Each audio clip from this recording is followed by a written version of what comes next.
It took only 24 hours for Donald Trump to hail Russian President Vladimir Putin's dismembering of independent, democratic, sovereign Ukraine as an act of genius.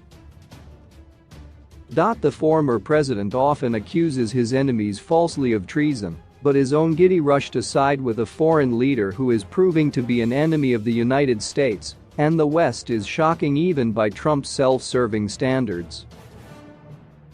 As President Joe Biden reprises the fabled presidential role of leading the free world, the predecessor who wants to succeed him is showing Putin that impunity, dictator coddling and hero worship will return if he wins back the White House.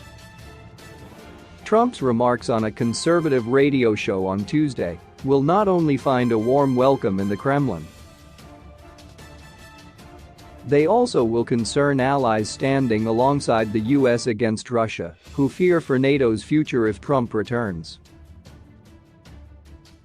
Trump also sent an unmistakable message to Republicans, who are already playing into Putin's hands, by branding the current president as weak, that siding with a US foe is the way into the ex-president's affections ahead of this year's midterm primaries.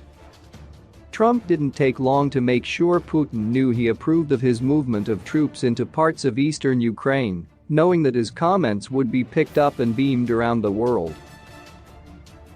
"I went in yesterday and there was a television screen, and I said, this is genius."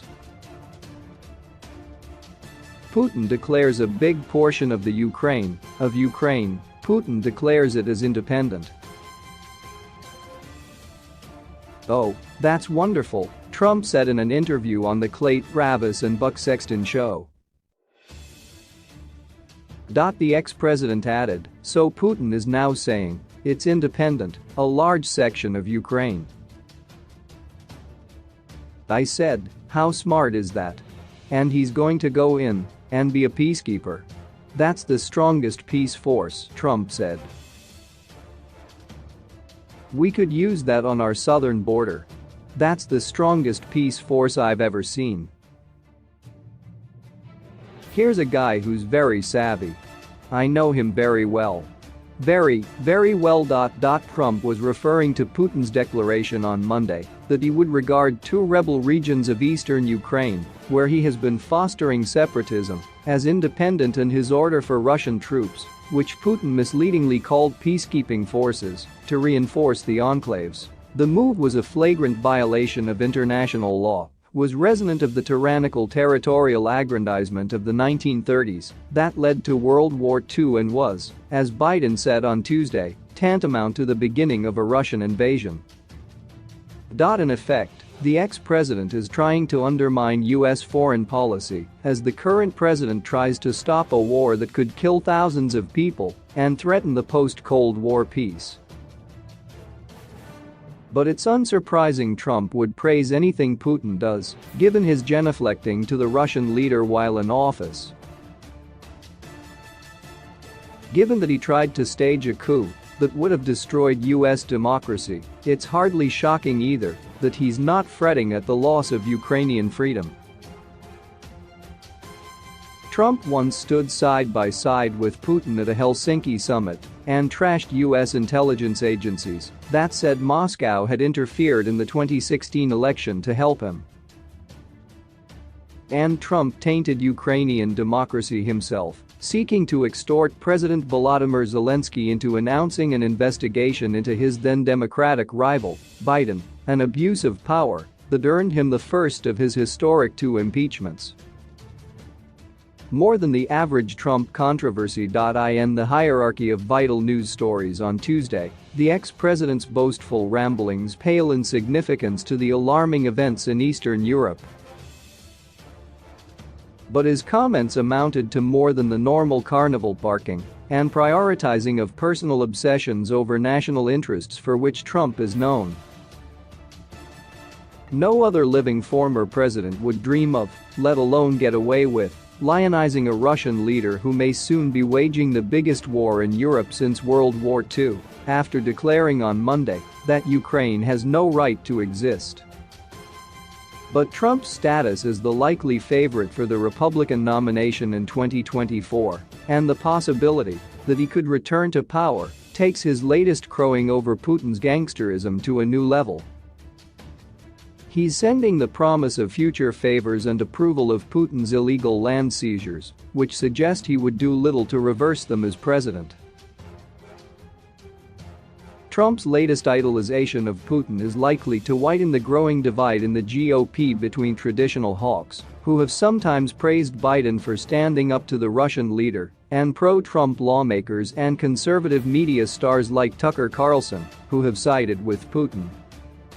Trump's former Secretary of State, Mike Pompeo, a possible future Republican presidential candidate, also recently praised Putin, a scourge of democracy, as a very talented and gifted statesman. He was a KGB agent, for goodness sakes. He knows how to use power. We should respect that, Pompeo told Fox in January. The fact that this is coming from leading members of the party of ex-President Ronald Reagan, who beseeched then-Soviet General Secretary Mikhail Gorbachev to tear down this wall in divided Berlin, and was credited with winning the Cold War, represents a startling transformation. And it shows how far the GOP has traveled away from its respect for fundamental U.S. democratic values in the pursuit of power. Some Republicans have been more subtle in their criticism of Biden. Senate Minority Leader Mitch McConnell has backed the president's effort to unite Western allies behind the U.S. in order to confront Putin, and is in favor of strong sanctions to punish the Russian leader. But not for the first time on Tuesday, the Kentucky Republican demonstrated that he was ready to play the game at both ends, accusing Biden of causing the crisis through weakness. "I don't believe Vladimir Putin would have a couple of 100,000 troops on the border with Ukraine had we not precipitously withdrawn from Afghanistan last August," McConnell said in Lexington on Tuesday. "The impression we have left, first with the abandonment of Afghanistan, is that America is not interested in playing as large a leadership role as we used to." McConnell is tapping into a sentiment shared by many Americans of both parties that the U.S. evacuation from Afghanistan last year was chaotic and poorly planned and hurt perceptions of Biden's leadership abroad. At the same time, however, Biden's leadership in this crisis has been more assured. He has, for instance, brought NATO members closer than they have been in many years. The idea that Biden is weak in the face of Putin is sure to play out on the midterm campaign trail all year. But the fact that Republicans are laying such a charge following their complicity in Trump's obsequious attitude toward Putin is hypocritical and absurd. The House Republican leadership, which is in Trump's pocket, accused Biden of appeasement on Tuesday, the same day that their de facto leader described Putin as a genius. Trump's repeated fawning over Putin. While the last administration often laid out a firm stance against Russia, it was repeatedly undermined by Trump's gushing admiration for Putin in public and his habit of making impulsive decisions that played into Russia's foreign policy goals, including the U.S. withdrawal from northern Syria. Trump lauded Putin in the interview Tuesday as a tough cookie who loves his country, and he insisted that he had stopped Putin from invading Ukraine on his watch. "I knew that he always wanted Ukraine. I used to talk to him about it. I said, you can't do it.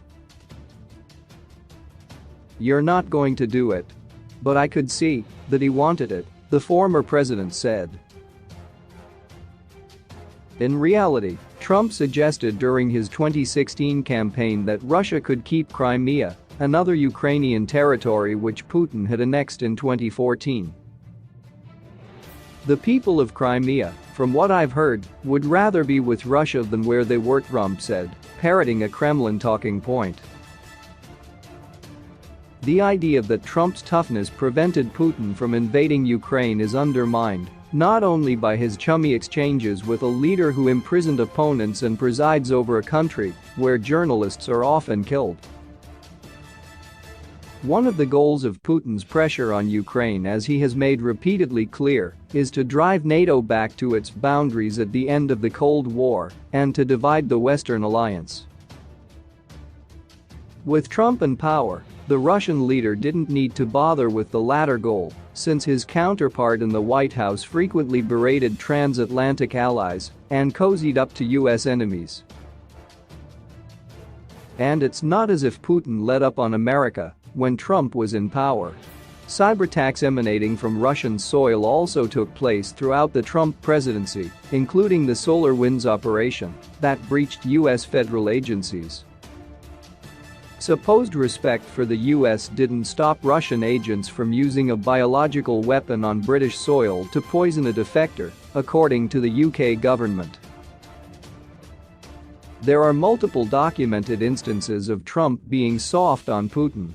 And GOP criticisms of Biden as failing to stand up to Putin conveniently forget Trump's notorious Helsinki news conference, not to mention the multiple strange contacts between his 2016 campaign team and Russia.